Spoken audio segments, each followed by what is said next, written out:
Today, we're focusing on interview tips and the essential qualities of a successful recruiter, specifically for those aspiring to become recruitment consultants with us.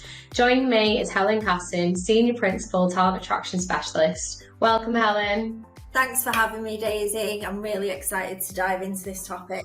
Well, let's start off with what should candidates expect when they come in for an interview as a prospective recruitment consultant at Amoria Bond? I think what you can expect is a really detailed assessment of people's understanding of the recruitment process and also industry knowledge. It's so important that people actually do their own research before even applying for a job in this kind of industry. Also exploring into their interpersonal skills and ability to build rapport with clients and candidates, an evaluation of their adaptability. So you've kind of got to have that willingness to embrace your company values and also the culture. And of course, this is a perfect opportunity for people to really showcase their problem-solving abilities and be creative in sourcing top talent. Yeah, definitely. And I think, preparing for an interview can definitely be nerve-wracking. So what advice would you give to candidates to ensure they're prepared for the recruitment consultant role?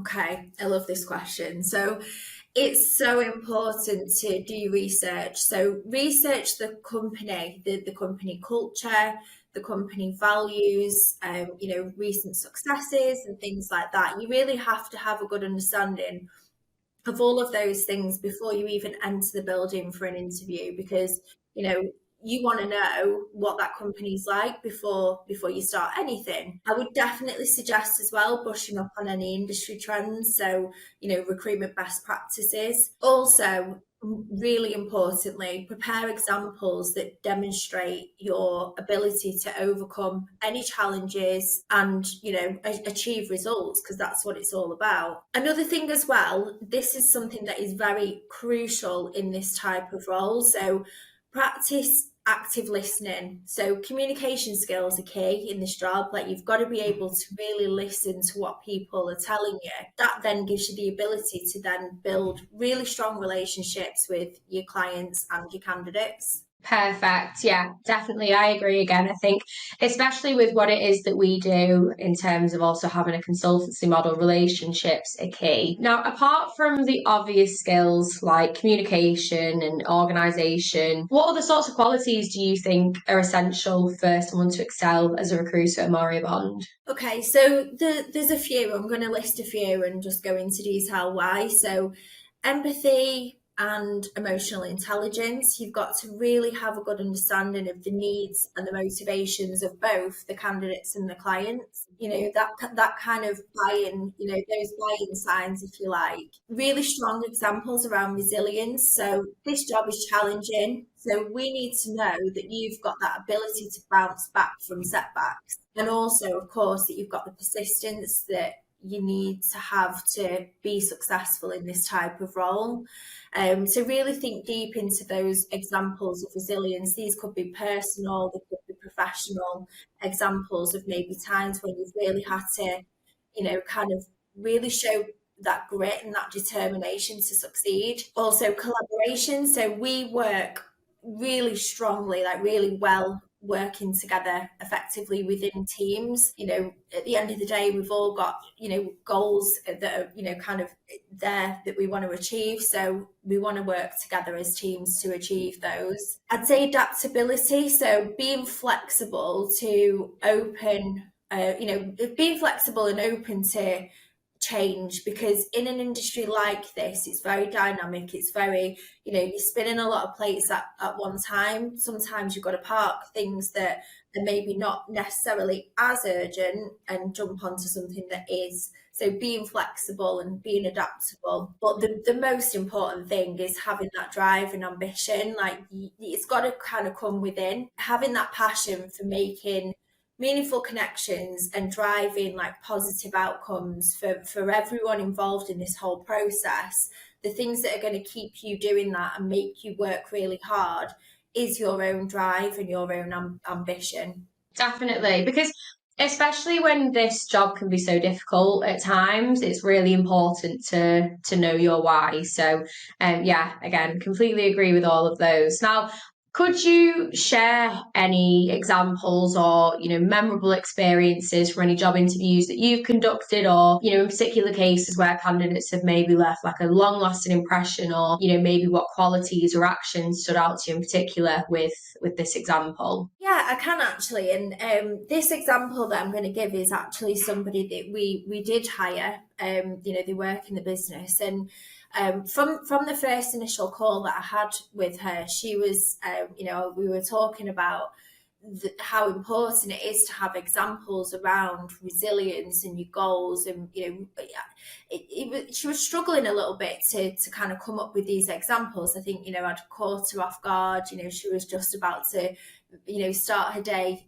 in work and things like that. So what I did, I knew there was so many amazing qualities about this candidate that I said to her, look, this is what we're looking for, and I want you to go away and really have a good think about examples of challenges that you face that could be transferable into this type of role, and also really go into detail about what you want to get out of this job. What we're looking for is the detail in the goal.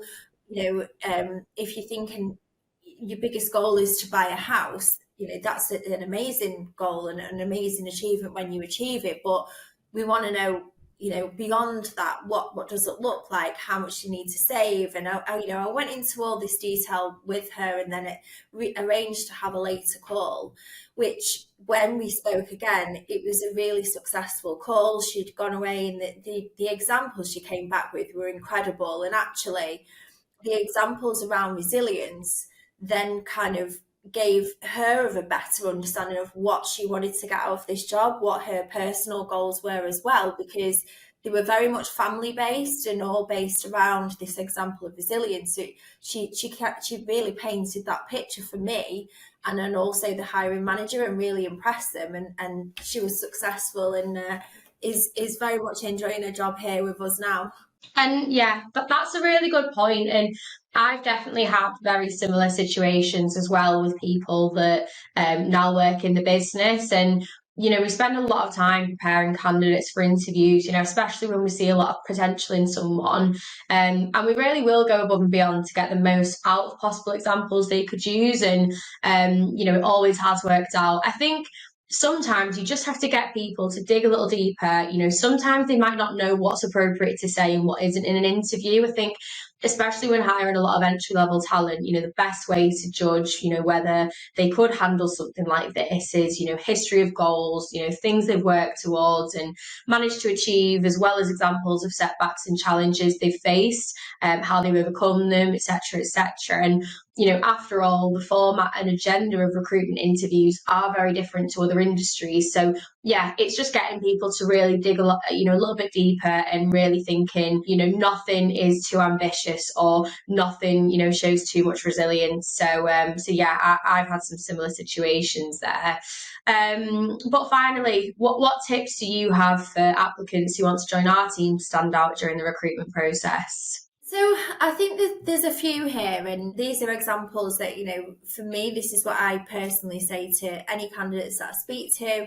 I think, that it's really important for you to showcase your enthusiasm for the role and for our company. That's what we're looking for. Like, be excited, be you. Like, that's the most important thing. We want to get to know the real you, not the interview version of you, because this has to be the right place for you to work. And the only way we're ever going to find out if that's the case is if you be the real you. I think be prepared to demonstrate your genuine interest in helping both clients and candidates to achieve their goals, and also highlight any relevant experiences or achievements that align with our company values and the mission of the business. And the most important thing that I think sometimes people do sometimes forget, like they'll do all the research and things like that, they often come and they forget to have prepared some questions at the end of their interview. Now,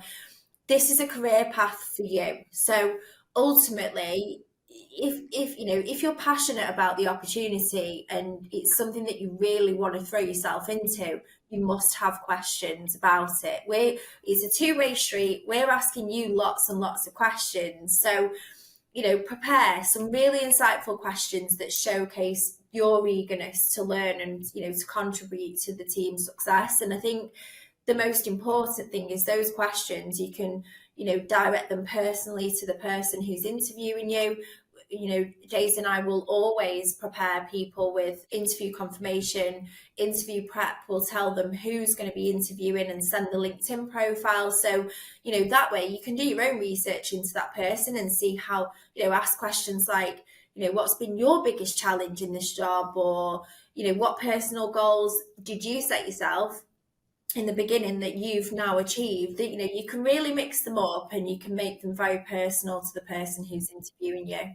Yeah, definitely. I think asking questions at the end is one of the most important parts of the interview. We are very truthful in, what people have been through, and examples and case studies of what people have been through. So it's an opportunity for candidates to, really come away from the interview and actually think, is this going to be for me? Do I see myself doing that? So yeah, 100%. It is really, really important to prepare some questions as well. Now, thank you, Helen, for providing such valuable insights and advice for our prospective recruiters. To all our listeners considering a career with Amoria Bond, we hope you found this episode helpful as you prepare for your interview journey. Now, remember, preparation and enthusiasm are key. So don't forget to subscribe to more episodes. And until next time, best of luck.